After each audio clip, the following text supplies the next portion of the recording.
Hoje você vai descobrir como eram realmente os 10 lugares onde Jesus viveu. E vai ver imagens que mostram onde eles estão agora. Porque depois deste vídeo, você nunca mais vai imaginar a vida de Jesus da mesma forma. 2 lugares que desafiam tudo o que você já viu sobre o nascimento e infância de Jesus. O primeiro lugar onde Jesus viveu não tinha estábulos, como mostramos no Natal.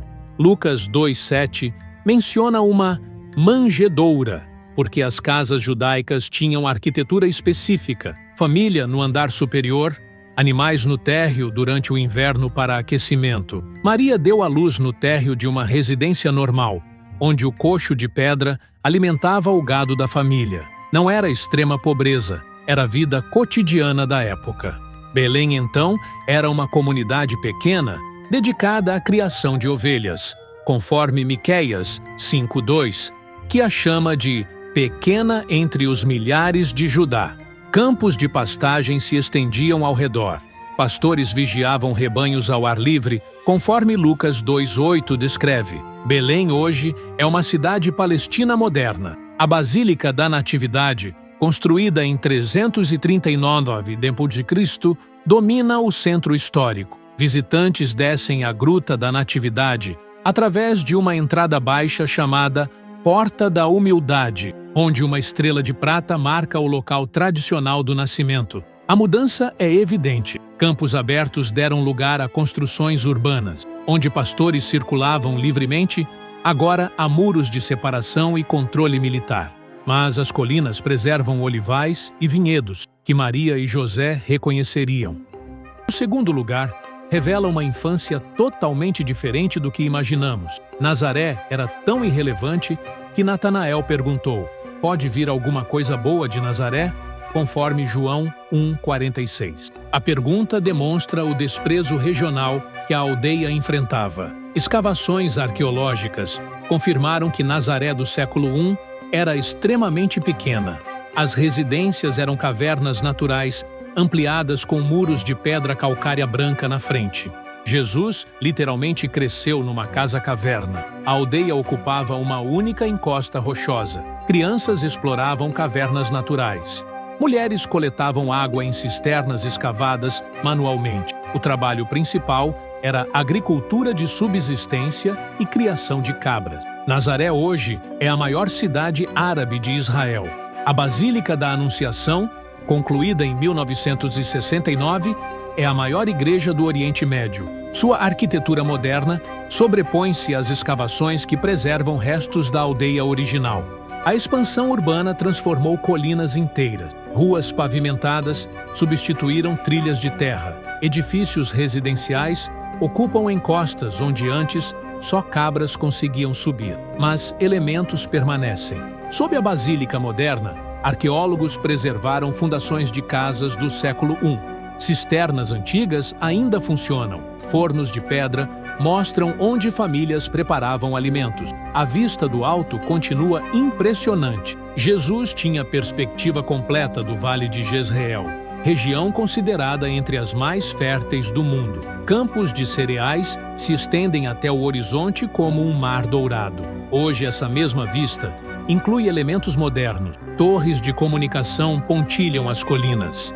Estradas asfaltadas cortam campos que Jesus via intocados. Tratores trabalham onde antes passavam arados, puxados por bois. O Vale de Jezreel permanece extremamente produtivo, mas métodos mudaram completamente. Irrigação automatizada substituiu dependência das chuvas. Variedades híbridas de trigo crescem onde antes havia grãos primitivos. Uma descoberta recente chamou atenção. Arqueólogos encontraram em Nazaré restos de prensas de azeitona e lagares de vinho do período romano. Confirma que a economia local incluía processamento agrícola, não apenas subsistência básica. Destes 2 locais de origem humilde, Jesus partiria para cenários completamente diferentes. Cidades cosmopolitas e águas que testemunhariam o início oficial de sua missão divina. O terceiro lugar onde Jesus estabeleceu residência era Cafarnaum, conforme Mateus 4:13. Deixando Nazaré, foi habitar em Cafarnaum. Não foi visita temporária, foi mudança de domicílio permanente. Cafarnaum ficava estrategicamente posicionada na margem noroeste do Mar da Galileia, cruzamento de rotas comerciais importantes. Era a cidade pesqueira próspera, que também funcionava como posto alfandegário romano. Foi onde Jesus chamou Mateus, conforme Mateus 9:9. As construções usavam basalto preto local, contrastando com calcário branco importado para a sinagoga. Famílias viviam em complexos residenciais, organizados ao redor de pátios centrais compartilhados. A casa, identificada como de Pedro, fica a 30 metros da sinagoga onde Jesus ensinou. Marcos 2:1 menciona que quando Jesus estava em casa, multidões se reuniam até não caber mais ninguém. Era a base operacional real do ministério. Cafarnaum, hoje, são ruínas protegidas num parque arqueológico. A sinagoga visível data do século IV, mas foi construída exatamente sobre fundações da sinagoga onde Jesus pregou. Pedras originais estão preservadas no subsolo. O local mudou drasticamente. Onde funcionava uma cidade vibrante, agora há apenas alicerces de pedra. Onde barcos atracavam carregados de pescado, hoje palmeiras ornamentais emolduram ruínas para visitação turística. O quarto lugar testemunhou o evento que iniciou oficialmente o ministério público de Jesus. O Rio Jordão possui características geológicas únicas. Nasce a 550 metros acima do nível do mar e desce até 400 metros abaixo, criando o vale mais profundo do planeta. Essa geografia extrema influenciou a escolha de João Batista. João pregava próximo a Jericó, num local chamado Betânia além Jordão, conforme João 1:28. Era ponto de passagem obrigatório para peregrinos que subiam a Jerusalém, maximizando o alcance de sua mensagem. Jesus foi batizado onde o rio faz curva natural, criando o remanso mais profundo. Mateus 3:16 registra que os céus se lhe abriram. Momento de revelação pública da Trindade, testemunhado por multidões presentes. As margens, então, eram cobertas por vegetação densa, alimentada pela umidade constante. Tamareiras ofereciam sombra, juncos cresciam abundantemente, proporcionando privacidade para o ritual. O Rio Jordão hoje enfrenta desafios ambientais severos. O fluxo diminuiu significativamente devido a represamentos upstream para a irrigação. Onde corria um rio caudaloso, agora é mais um riacho. Qasr el-Yahud, local tradicional do batismo, foi transformado em sítio arqueológico protegido. Peregrinos descem por escadas de concreto até plataformas flutuantes para tocar a água. Cerimônias de batismo acontecem diariamente. A vegetação original foi substituída por paisagismo controlado. Onde havia wilderness natural, agora existem jardins planejados com placas informativas em múltiplas línguas. Mais ao norte, Yardenit oferece instalações turísticas completas, vestiários, lojas de souvenirs, degraus de mármore descendo até a água. É a versão comercializada da experiência de batismo no Jordão. Uma mudança fundamental afeta a experiência. Onde João batizava em relativo isolamento, hoje milhares de turistas visitam simultaneamente. Onde havia silêncio contemplativo, agora há burburinho constante de grupos organizados. Mas algo permanece inalterado. A água continua fluindo na mesma direção. O mesmo rio que tocou o corpo de Jesus ainda corre em direção ao Mar Morto, carregando sedimentos das montanhas onde tudo começou. Dessas águas transformadoras, Jesus partiria para montanhas onde faria revelações que redefiniriam completamente a compreensão de sua identidade divina. O quinto lugar onde Jesus levou seus discípulos possui um significado que poucos percebem. Cesareia de Filipe ficava aos pés do Monte Hermon, onde brotam as nascentes principais do Rio Jordão. Não foi escolha casual, foi seleção estratégica. A cidade, no século I, era centro religioso dedicado ao deus Pan. Uma caverna natural de onde jorrava água cristalina era considerada entrada para o mundo subterrâneo. Herodes Filipe construiu templos de mármore branco ao redor da nascente. Foi neste ambiente carregado de simbolismo pagão que Jesus fez a pergunta crucial. Mateus 16:15 registra: "E vós, quem dizeis que eu sou?" Pedro declarou: "Tu és o Cristo." o Filho do Deus vivo, confissão feita literalmente diante de santuários dedicados a divindades falsas. Cesareia de Filipe hoje é o Parque Nacional de Banias, preservando as nascentes e ruínas arqueológicas. As mesmas águas que testemunharam a confissão de Pedro continuam brotando com força inalterada há milênios. Os templos romanos são agora fundações cobertas de vegetação. Placas explicam onde ficavam altares e estátuas. A caverna sagrada virou atração geológica com passarelas metálicas para visitantes.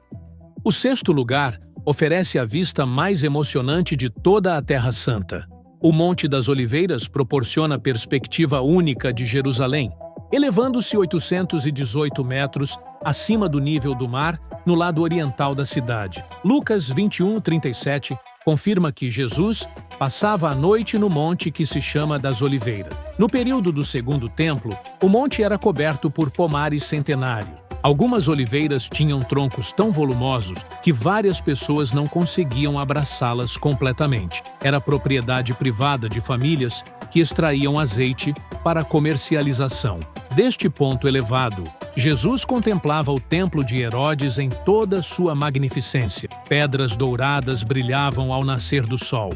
Pátios fervilhavam de atividade religiosa. Fumaça de sacrifícios subia constantemente dos altares. Foi aqui que Jesus ensinou sobre eventos futuros. Mateus 24 preserva aquela conversa profética sobre destruição de Jerusalém e sinais dos tempos. Suas palavras ecoavam entre árvores que já eram antigas quando ele nasceu.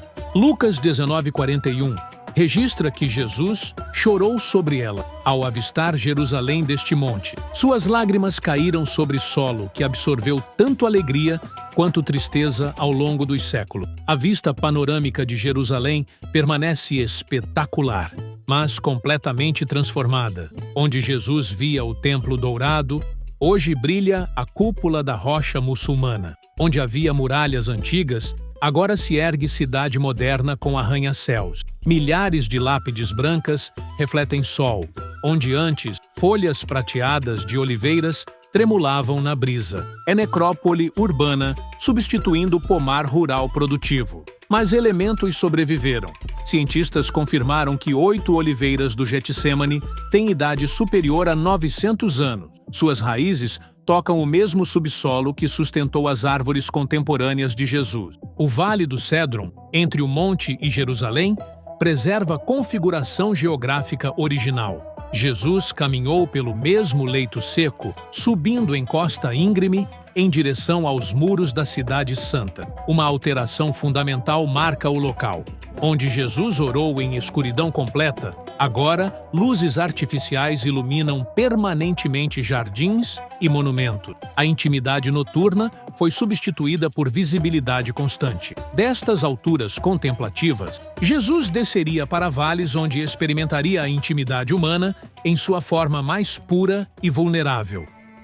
O sétimo lugar onde Jesus encontrou intimidade familiar era Betânia, aldeia localizada a 3 quilômetros de Jerusalém, conforme João 11:18. Era refúgio pessoal onde podia ser simplesmente humano, longe das pressões ministeriais. Betânia, no século I, era a comunidade agrícola construída na encosta leste do Monte das Oliveiras. João 11:1 identifica como aldeia de Maria e de sua irmã Marta. As famílias viviam da agricultura e criação de animais domésticos. A residência de Lázaro, Marta e Maria seguia padrão arquitetônico judaico: sala principal com fornos de pão, quartos menores para descanso, cisterna subterrânea para armazenar água da chuva. Pátios centrais serviam para refeições e trabalho doméstico.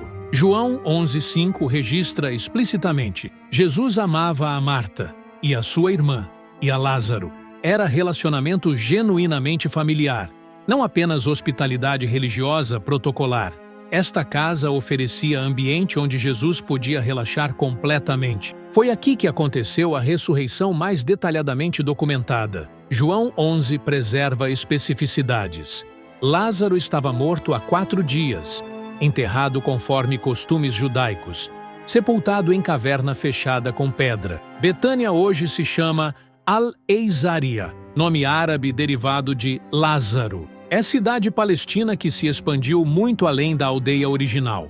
Construções modernas ocupam colinas onde antes havia apenas terraços agrícolas. A tumba tradicional de Lázaro recebe visitantes através de escada íngreme que desce 24 degraus até câmara subterrânea. É escura e claustrofóbica, exatamente como seria a sepultura típica do período. Fundações de igreja bizantina do século IV marcam onde tradição localiza a casa de Marta e Maria. Mosaicos preservados mostram símbolos cristãos primitivos, evidenciando veneração contínua do local. A transformação urbana é evidente. Onde havia aldeia pacífica dedicada à agricultura, agora existe cidade com infraestrutura moderna. Onde Jesus caminhava livremente, divisões políticas atuais complicam o acesso entre Betânia e Jerusalém. Se você acredita que Jesus ainda transforma situações impossíveis hoje, como transformou a morte de Lázaro, comente: Jesus é ressurreição e vida, e fortaleça quem precisa de esperança renovada. O 8º lugar revela engenharia hidráulica que impressiona especialistas modernos. Jericó possuía sistema de irrigação extremamente sofisticado para os padrões antigos. Aquedutos canalizavam água de nascentes distantes através de canais escavados na rocha, permitindo agricultura intensiva em região árida. A cidade antiga ficava em Tel es-Sultan, elevação artificial formada por milênios de ocupação humana. Muralhas defensivas protegiam população que dependia completamente do controle artificial da água. Herodes, o Grande, construiu ali Palácio de Inverno, aproveitando o clima tropical único da região, 250 metros abaixo do nível do mar. Jardins ornamentais floresciam graças à engenharia hidráulica avançada. Jesus visitava Jericó regularmente na rota entre Galileia e Jerusalém. Lucas 19:1 registra que atravessava Jericó quando encontrou Zaqueu. Era a parada obrigatória na subida para as festas judaicas. Foi aqui que curou Bartimeu, conforme Marcos 10:46. O cego clamava na estrada empoeirada que ligava Jericó ao sistema rodoviário principal da região. Sua cura aconteceu em local de passagem intensiva. Jericó hoje é cidade palestina oficialmente reconhecida como a mais antiga do mundo em ocupação contínua. Tel es-Sultan virou sítio arqueológico, onde escavações revelam camadas de civilizações sobrepostas. Ruínas do Palácio de Herodes são acessíveis a visitantes, mostrando grandeza perdida. Pisos de mosaico, fundações de piscinas e restos de jardins demonstram luxo que contrastava com simplicidade da cidade antiga. O clima tropical persiste inalterado, mas vegetação mudou substancialmente. Onde havia pomares exuberantes mantidos por irrigação constante, agora predomina vegetação natural de deserto adaptada à escassez hídrica. Uma diferença marcante afeta a experiência do local. Onde Jesus subia por trilha íngreme e perigosa rumo a Jerusalém, rodovia moderna com múltiplas faixas facilita transporte motorizado pela mesma rota montanhosa. O 9º lugar onde Jesus viveu, momento de extrema humanidade, fica no sopé do Monte das Oliveiras. Getsêmani significa lagar de azeite, em aramaico. Era propriedade onde azeitonas eram prensadas para extrair óleo comerciável. João 18:2 confirma que Jesus muitas vezes se reunia ali com seus discípulos. Era jardim privado, murado, onde podia orar sem interferência das multidões que o seguiam constantemente por toda Jerusalém. No século I, oliveiras centenárias proporcionavam sombra densa para a contemplação.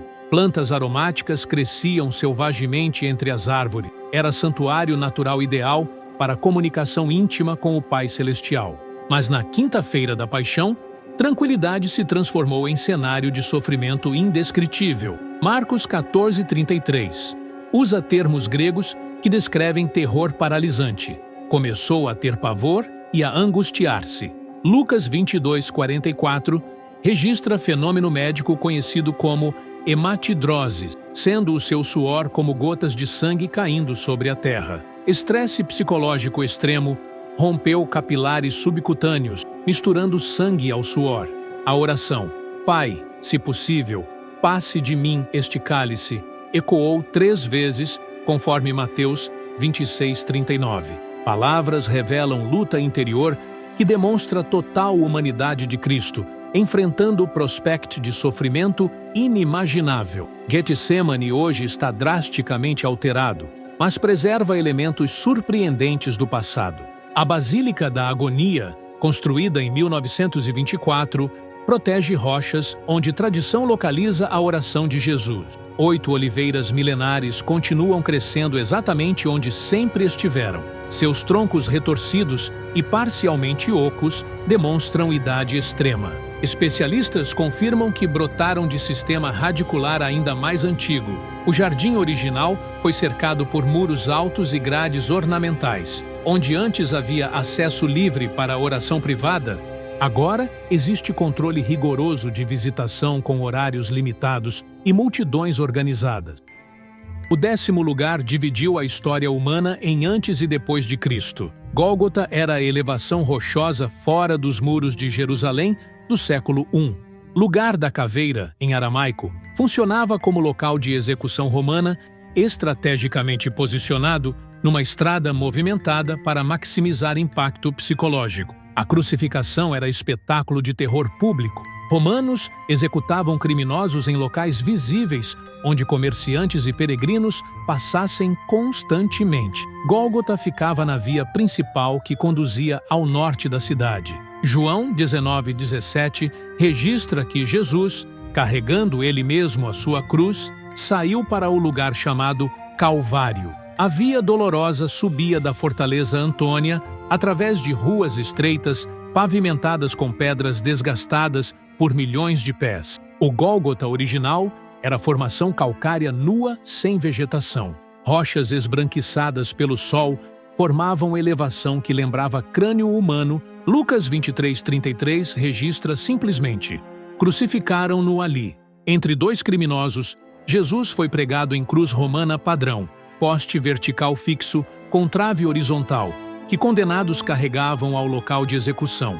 Domingo pela manhã, mulheres descobriram tumba aberta e vazia." Lucas 24:3 preserva o momento. Não acharam o corpo do Senhor Jesus. A ressurreição aconteceu em localização geográfica específica, não em dimensão espiritual abstrata. O Gólgota e Santo Sepulcro hoje estão protegidos dentro da Igreja do Santo Sepulcro, construída originalmente por ordem do imperador Constantino no século IV. É um dos edifícios mais disputados religiosamente do mundo. 6 denominações cristãs diferentes administram conjuntamente o complexo: ortodoxos gregos, católicos romanos, ortodoxos armênios, coptas, siríacos e etíope. Cada grupo controla áreas específicas segundo o acordo centenário. O local da crucificação ocupa andar superior da igreja. Uma estrela de prata marca ponto tradicional onde a cruz foi erguida. Peregrinos tocam metal que protege rocha original, ainda parcialmente visível. A tumba fica na rotunda principal, 40 metros abaixo. O edículo, pequena construção de mármore restaurada recentemente, encobre câmara mortuária original. Filas permanentes aguardam acesso limitado ao interior. Dos 10 lugares onde Jesus viveu fisicamente, este é o único que promete não ser final. Quem ressuscitou aqui, prometeu retornar.